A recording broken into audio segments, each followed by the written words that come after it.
Hello, everyone, and welcome to Vince Holding Corp's third quarter fiscal 2024 results call. My name's Lydia, and I'll be your operator today. After the prepared remarks, there'll be an opportunity to ask questions. If you'd like to participate in the Q&A, you can do so by pressing star followed by 1 on your telephone keypad. I'll now hand you over to Akiko Okuma, Chief Administrative Officer and Head of Investor Relations, to begin. Please go ahead. Thank you, and good morning, everyone. Welcome to Vince Holding Corp's third quarter fiscal 2024 results conference call. Hosting the call today is Dave Stefko, Interim Chief Executive Officer, and John Szczepanski, Chief Financial Officer. Before we begin, let me remind you that certain statements made on this call may constitute forward-looking statements, which are subject to risks and uncertainties that could cause actual results to differ from those that the company expects. Those risks and uncertainties are described in today's press release and in the company's SEC filings, which are available on the company's website. Investors should not assume that statements made during the call will remain operative at a later time, and the company undertakes no obligation to update any information discussed on the call. In addition, in today's discussion, the company is presenting its financial results in conformity with GAAP and on an adjusted basis. The adjusted results that the company presents today are non-GAAP measures. Discussions of these non-GAAP measures and information on reconciliations of them to their most comparable GAAP measures are included in today's press release and related schedules, which are available in the Investors section of the company's website at investors.vince.com. Now I'll turn the call over to Dave. Thank you, Akiko, and thank you everyone for joining us this morning. I will begin with a review of highlights from our third quarter performance before turning the call over to John to discuss our financial results and outlook in more detail. Our third quarter results reflect our ongoing focus on driving a stronger full-price business while executing an increasingly more efficient operating model through our transformation efforts. Despite our top-line performance falling slightly short of our expectations, driven by lower than expected in-season reorders in our international wholesale business, as well as lower than expected sales in our outlet channel, we delivered profitability results in line with our prior guidance range, driven entirely by gross margin expansion. Within our direct-to-consumer channel, we made the strategic decision to pull back promotional activity even more than originally planned in our outlet channel, which led to the lower than expected sales mentioned, but yielded a much healthier margin performance for the quarter. With the ongoing work in focusing on a stronger full-price business, we were pleased to see growth in our full-price customer file accelerate to the high single-digit range, outpacing the trends we delivered in the first half of the year. This growth was spread fairly evenly between our stores and e-commerce channels. With respect to our wholesale performance, as we mentioned on our last earnings call, we expected our third quarter sales to be lower than the prior quarter given the earlier timing of shipments. In addition, we saw lower than expected in-season reorders with our international partners, particularly in Asia. We believe this was largely due to the impact the stronger U.S. dollar had on our partners' purchasing decisions in season. Despite these top-line dynamics, similar to our DTC channel, we saw strong full-price performance across wholesale during the period. We are continuing to see customer demand shift from the higher-end designer luxury assortments into contemporary brands like Vince. Our relationships with our key wholesale partners remain strong, and we are again highlighted by Nordstrom as a leading brand supporting the mid-teen sales growth they delivered in their women's apparel business in the third quarter. We were also excited to have Jill Norton, our President of North American Sales, recently participate in the Nordy Pod, hosted by Pete Nordstrom, where they discussed the long history we have with the iconic department store over the past 20-plus years. In women's and men's, our knits assortments outperformed as customers continued to demonstrate buy now, wear now behavior. While the first half of the quarter is typically a more transitional period from summer to fall in retail, we were pleased to successfully continue to sell through the summer assortment at full price as customers responded to the fabrications and color palette of our offering. While we did see a slower start to our sweaters and outerwear assortments given the unseasonably warm weather this fall, we entered the fourth quarter with a strong full-price assortment that we believe will now resonate with the colder temperatures. In addition, we also continue to see opportunity in expanding our men's business, which currently exceeds 20% of our total sales. During the quarter, we successfully launched our new men's pants program, which highlighted a broader range of fits with superior Italian fabrics at a competitive retail price. In conjunction with this launch, we introduced a pant guide to communicate fit names and measurements more clearly to the customer in order to increase customer satisfaction and decrease returns. We have been very pleased with the initial response to this offering and helps to further support our goal in expanding our men's business to 30% of total revenues. As we look to further progress our strategic growth initiatives with the strength we are seeing in our customer file, we're even more confident in the opportunity we have with the Vince brand and our ability to acquire a higher value customer. To support these efforts, we have continued to look for opportunity to further enhance our customer acquisition efforts through more personalized and targeted initiatives focused on increasing lifetime value across our customer base, especially amongst our top 10% of customers, our VICs, who represent nearly 40% of demand across the full price direct-to-consumer channel. During the quarter and heading into the holidays, we have introduced early access events, encouraged traffic to stores through exclusive offerings, and are exploring other engagement opportunities that we believe will resonate with this cohort. Our most recent direct mail campaign, which ran through November and ended on December 2nd, saw outsized performance from our VICs with a redemption rate 4 times that of our non-VIC audience and a 50% higher average order value than our non-VIC audience. As we have discussed before, another vehicle for customer acquisition is through new stores, and we are actively working to identify white space opportunities for the brand. Our recent market analysis completed with Cushman & Wakefield evaluated our e-commerce and wholesale sales data by zip code, along with demographic information to identify the most promising markets for store expansion in the U.S. Through this analysis, we identified Nashville as one of our top 5 untapped markets. We recently executed a lease for our first Nashville store, which will open in late fiscal 2025. We're hopeful to also open a store for an additional top 5 market in 2025. In addition, we are also expanding our presence in London with the opening of our second location in the region. This new London store, located on Marylebone High Street, a famed destination known for its unique blend of history, culture, and shopping, will officially open in the spring of fiscal 2025. We have temporarily opened it as a pop-up location for the holiday shopping season and look forward to expanding our reach in this important metro market. As we look ahead, we will continue to explore other opportunities to expand our presence and enhance our omni-channel experience, welcoming both new and existing customers to the brand. As we continue to position Vince for long-term sustainable growth, we also remain committed to delivering on our transformation plan. At the end of the third quarter, we are ahead of our plans to achieve our target for fiscal 2024. In addition to the improvements we are making within our cost of goods as part of the transformation plan, we have also been working on strategies to diversify our geographical exposure in light of the ongoing discussions regarding tariffs. As we begin to take actions for 2025 product seasons, we believe we will see a reduction of nearly 40% in our production of product in China.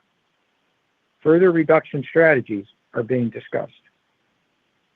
Looking ahead, we expect to continue to execute a healthy full-price business across all channels and are very encouraged by the results we have driven thus far this quarter, including across the Black Friday, Cyber Monday period.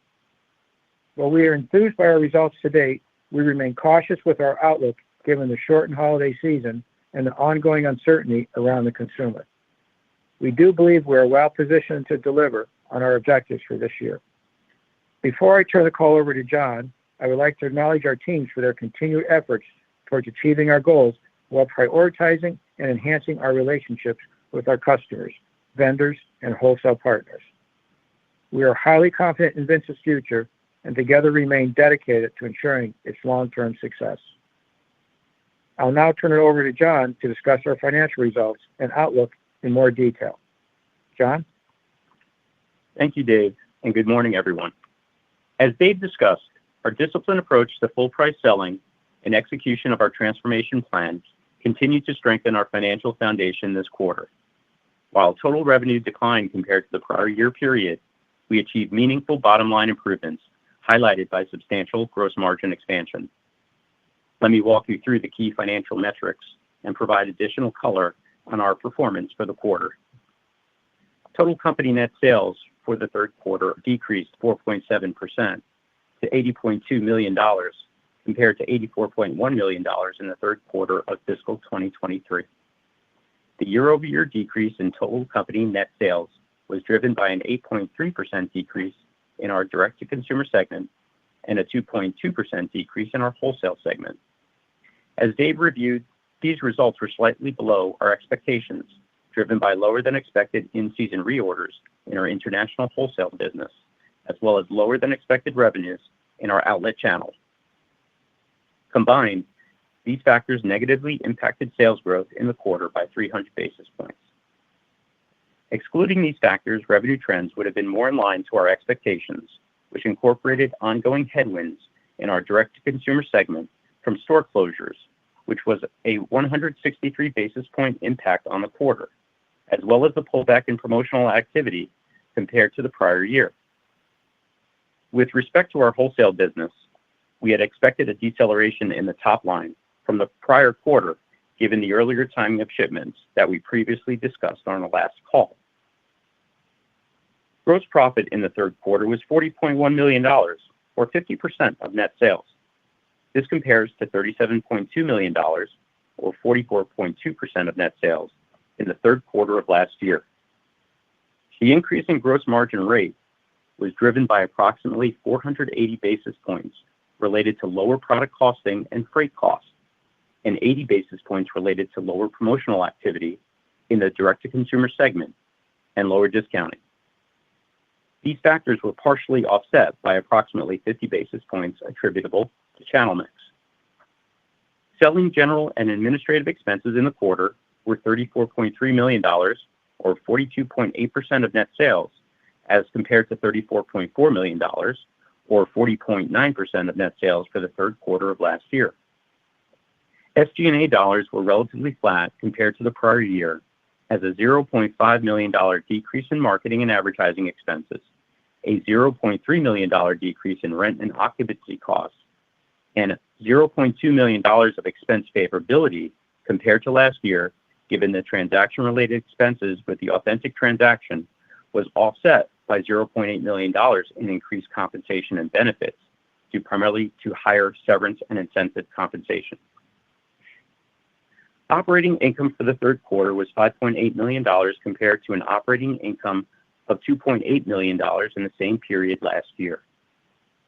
Excluding the transaction-related expenses incurred in the prior year period, adjusted operating income for the third quarter of fiscal 2023 was $3.1 million.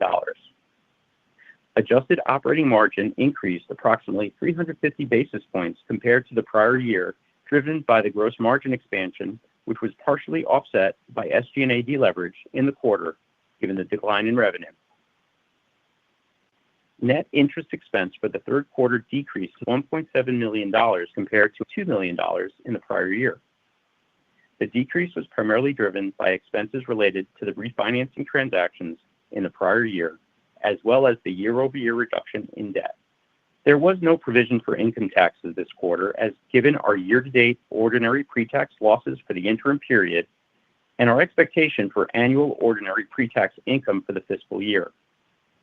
We determined that it is more likely than not that the tax benefit of the year-to-date loss will not be realized in the current or future years, and as such, tax provisions for the interim periods should not be recognized until we have year-to-date ordinary pre-tax income. This compares to an income tax benefit for the $0.5 million in the same period last year.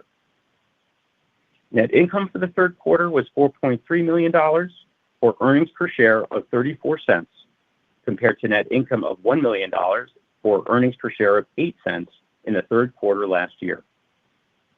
The prior year period includes one-time items related to transaction expenses. Excluding these items, adjusted net income in the third quarter of fiscal 2023 was $1.8 million, or income per share of 15 cents. Moving to the balance sheet, net inventory was $63.8 million at the end of the third quarter as compared to $69.6 million at the end of the third quarter last year. As we are continuing to take a disciplined approach to investing back into inventory to support the growth in both DTC and wholesale channels, we now expect inventory for fiscal 2024 to be up high single digits to fiscal 2023. Turning now to our outlook for the balance of the year. For Q4 fiscal 2024, we expect total net sales to be down mid-single digits to up low single digits compared to $75.3 million in the prior year quarter. With respect to operating margin, we expect Q4 fiscal 2024 operating margin to increase approximately 200 to 300 basis points compared to last year's adjusted operating margin of negative 2.2%. We expect improved full price penetration, disciplined promotions, and the impact of our transformation initiatives to be the primary drivers of the operating margin increase, somewhat offset by SG&A deleverage from incentive compensation. With respect to our full year fiscal 2024 outlook, which as a reminder is a 52-week fiscal year, we continue to expect total net sales to decline in the low single-digit range compared to $292.9 million in fiscal 2023, which included a 53rd week, which represented approximately $2.2 million in net sales. We also continue to expect adjusted operating margin to increase 25 to 50 basis points compared to fiscal 2023 adjusted operating margin of 1.4%. This outlook includes a negative impact of approximately 140 basis points from non-comparable royalty expenses through May 2024 that we expect to offset through ongoing gross margin expansion and disciplined expense management, driven in part by our transformation efforts. As Dave reviewed, we are pleased with the progress we are making with our transformation plan and are ahead of our plan to achieve our annual target as we enter the fourth quarter of fiscal 2024. As a reminder, about half of our total benefits from the transformation plan are expected to come from product cost efficiencies, with no compromises to quality, with the balance driven by targeted initiatives to improve pricing and promotions and reduce operating expenses. This concludes our remarks, and I will now turn it over to the operator to open the call for questions. Thank you. Please press star followed by the number 1 if you'd like to ask a question, and ensure your device is unmuted locally when it's your turn to speak. If you change your mind or your question's already been answered, you can withdraw your question by pressing star followed by the number 2. We have a question from Eric Beder with SCC Research. Please go ahead. Your line is open. Good morning. Congratulations on the progress. Let's talk a little bit about ABG Vince. I want to talk about ABG Vince. I know that some of the products have started to come in, some of the licensed products have started to come into the stores at the end of Q3, Q4. Curious what the response has been to that, and what should we be thinking about next year in terms of potential new product categories for the retail channel going forward? Thanks, Eric. So at this time through fall season, and now pre-spring will be starting to ship. It's really the licensed products that have been coming in have really been around shoes and cold weather goods, which are licenses that we've had for a few years. So as we indicated in our remarks, we're happy with our Black Friday, Cyber Monday, and the licensed products continue to perform. When you'll see new licenses that ABG Vince entered into since the transaction, there will be belts and leather goods that'll launch with the spring season, And then handbags license has been signed, but that's not expected to ship until fall of 2025. Okay. In terms of store potential, I'm excited that you're opening stores in both the UK and in the US. How should we be thinking about longer term the potential for expanding out the store base even a little bit more aggressively, and the potential in terms of returns? I saw there was in Q3 a significant increase in profitability on the operating line for the D2C. Thank you. I'll address the stores, and then John could talk about the results from Q3. So from a store perspective, when you look at the U.S., as we implied, we completed a study mid-year with Cushman & Wakefield where we looked at the entire U.S. market, and with only 60 stores and a heavy concentration in New York and Los Angeles, we have a lot of white space in the U.S. where we can fill in stores. And as we said in our remarks, we've kind of allowed our e-commerce sales and our wholesale sales. We kind of combined where those happen across the states, along with markets. And in today's age of technology, you can define down to malls and shopping centers. Where the demographics cross with who our consumer is. So we feel really good understanding what markets are good for us. And you can imagine looking at a map. We have opportunities in the Midwest and the Pacific Northwest. To name a few. So Nashville became one of the top markets, and so we're focused on looking at not just the top 5 markets, but the top markets, and looking at opportunities. We'll still let economics drive us as to decision making. When you look outside the U.S. and you look at the UK, we're much more opportunistic. We just thought Marylebone is a fabulous shopping location, similar to being on Madison Avenue here in New York City.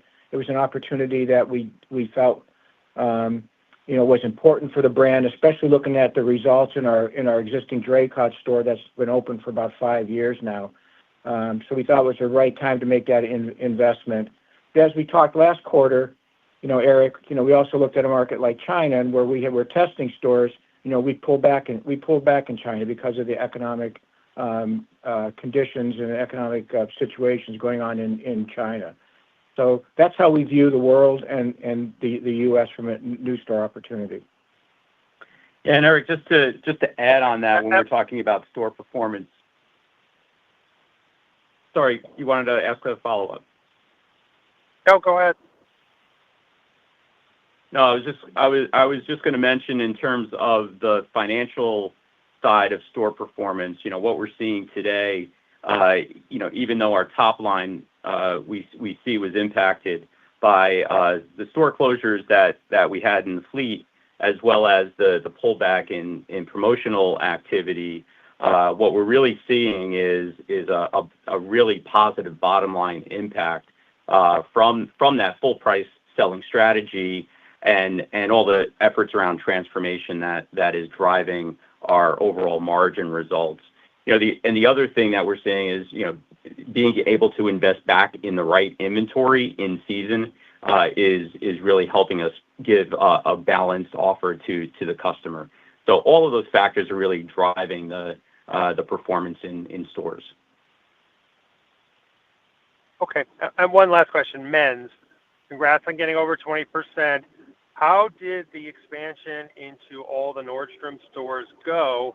And how should we be thinking about the opportunity for men's in your own stores going forward in terms of expanding that out? Thank you. Yep, thanks, Eric. So from a Nordstrom perspective, it's early. I mean, the results, we're very, very pleased with our Nordstrom results across the board. That includes men's. So we certainly are seeing growth. But from our view, it still is a little bit early. In our own stores, again, men's is performing well. The pant program, was a critical investment and launch that we've made this year. We're reacting to results that we're seeing and making adjustments where needed. But we certainly expect to see continued expansion, not just of men's in our stores, but as you know, Eric, we have one standalone men's store, that we're evaluating also its performance and how that fits into the strategy going forward. Great, thanks. Thank you. This concludes our Q&A session, so I'll now turn the call back over to Dave Stefko for any closing comments. Okay, thank you for joining us today. We look forward to updating you on our 2024 fiscal year-end results in our April year-end call. Happy holidays, everyone. Thank you. This concludes today's call. Thank you for joining. You may now disconnect your line.